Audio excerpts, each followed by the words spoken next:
Hey everybody, how are my Glow Tarts doing today? I hope everybody's well.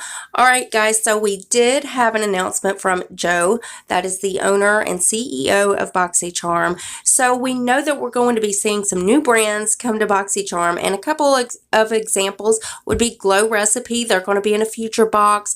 Also, Sunday Riley is going to be in some boxes.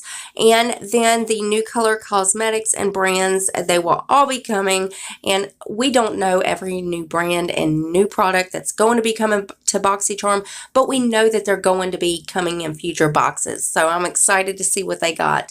But I will keep you updated if they release any more information. So always make sure your bell is on. That way you're notified of every video I upload. You do not want to miss any spoilers. Also, guys, rate the video. Give it a thumbs up if you liked it. Give it a thumbs down if you didn't. And one more tiny favor before you go ahead and hit that subscribe button and join my Glow Tart family. We would love to have you. And I love you guys so much. And I'll see you in the next one. Bye, guys.